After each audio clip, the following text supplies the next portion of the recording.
Maximise, I'm just going to talk to you a little bit about understanding how the body's energy centers need to be incorporated all together for you to really kind of make the most out of your human experience. I think we have done videos on this before, but it's just going to kind of elaborate on that subject a little bit. So often we find that when we're on a spiritual path, we can get really sucked into that because it feels beautiful. We have those kind of initial revelations or moments where we can feel that interconnectedness. And sometimes people end up kind of deep diving into that. And it takes them out of their understanding and their integration with the more material aspects of their human experience. Whilst that's okay to do for a little while, and maybe you're someone who would rather choose to kind of rid yourself of anything material and follow that path forever, once you're kind of in that journey, it's quite difficult to make any changes to come back from it. Doesn't mean that you can't, but you kind of have more challenges. And the same with if you don't have any kind of spiritual practice or understanding, and you live your life from a purely material perspective, that there is nothing external to your body, that there is no kind of energy, and that everything that you can buy, have, or create for yourself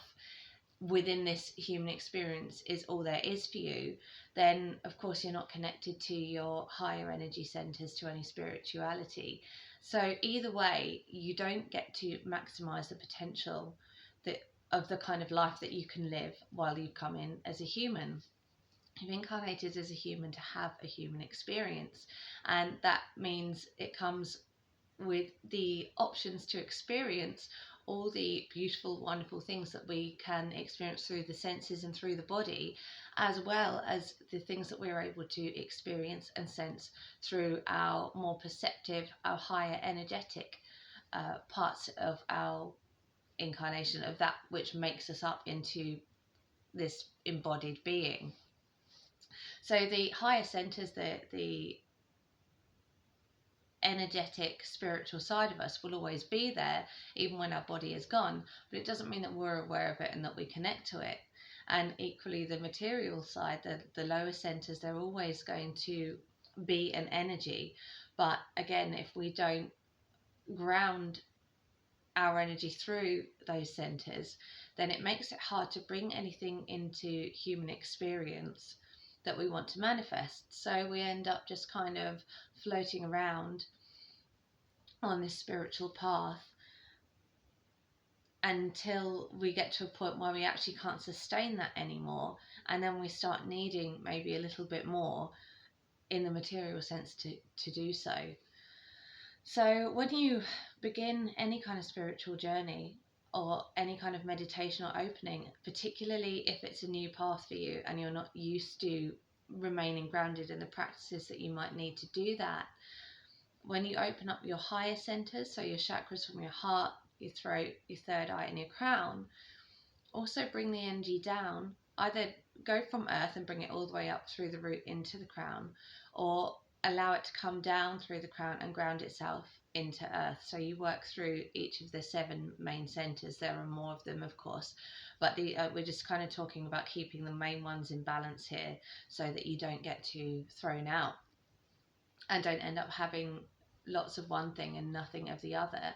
You have the ability to be here and have a human experience with plenty of wealth and comfort, but also plenty of love and interconnectedness and joy and the kind of more spiritual aspects. There doesn't seem to me to be a lot of point in having lots of wealth if you're actually not that happy and the only thing that can sustain you is to keep pursuing more wealth and more stuff. And the same equally, if you can be spiritual as anything, but if you aren't really kind of feeling that you are secure and provided for by yourself, I don't mean provided for by somebody else, but through your own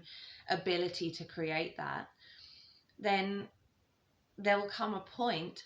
where, for most people at least, where it's difficult to actually really remain in that heightened spiritual state and in that state of love and awareness, because you go into a state of contraction as you feel that you have scarcity. So really work on understanding how you can activate all of the centers, and it's not a complicated thing to do. You can do it through meditation. There's many Kundalini awakening exercises out there, but just being aware that you need to activate particularly the root, the heart, and the crown chakras, to keep those in balance so that the energy can flow through your body, up and down, all around, any way that it needs to go, and not be full of energy in one place with nothing in the other, because that's when you're going to throw yourself out of whack. So it's fine if you really enjoy the way that